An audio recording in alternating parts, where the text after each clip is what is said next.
নমস্কার বন্ধুরা, নিতুস কিচেনে আপনাদের সকলকে স্বাগত জানাই। আজকের রেসিপিটি আর বলছি না, একেবারে আপনাদের করেই দেখাবো।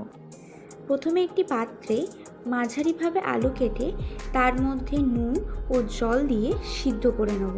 সিদ্ধ হয়ে যাবার পর কর্নফ্লাওয়ার দিয়ে তার মধ্যে লঙ্কার গুঁড়ো, হলুদ গুঁড়ো দিয়ে ভালো মতন সমস্ত উপকরণগুলিকে মিশিয়ে নিতে হবে। অন্য একটি পাত্রে টমেটো সস, সয়া সস ও পরিমাণ মতন চিলি সস দিয়ে সেইগুলিকেও ভালো মতন মিশিয়ে নিতে হবে। চিন্তা নেই, বাড়িতে মাছ মাংস না থাকলে ঠিক এইভাবেই রান্না করুন, প্রশংসায় পঞ্চমুখ হবেন। অন্যদিকে কড়াই গরম হয়ে গেলে তার মধ্যে পরিমাণ মতন তেল দিয়ে তেলটি নাড়াচাড়া করে কর্নফ্লাওয়ার মেশানো আলুটি একে একে তেলের মধ্যে ছেড়ে নিতে হবে। কিছুক্ষণ নেড়ে চেড়ে নিলে আলুটি লাল হয়ে আসবে।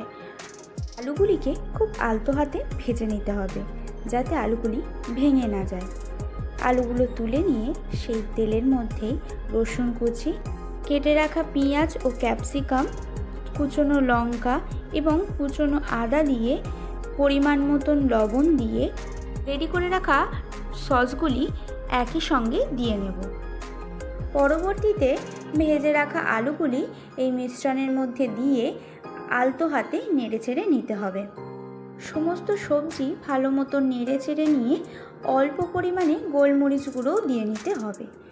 সমস্ত কিছু কষিয়ে নেওয়ার পর পরিমাণ মতন জল দিয়ে ঢেকে রাখতে হবে 2 থেকে 3 মিনিটের জন্য।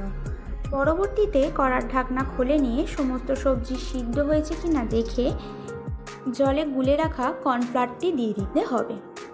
তারপরে এর মধ্যে অল্প পরিমাণ চিনি দিয়ে নেড়েচেড়েই তৈরি চিলি পটাটো। এই রেসিপিটি খুব কম উপকরণ এবং খুব কম সময়ের মধ্যে তৈরি হয়ে যায়।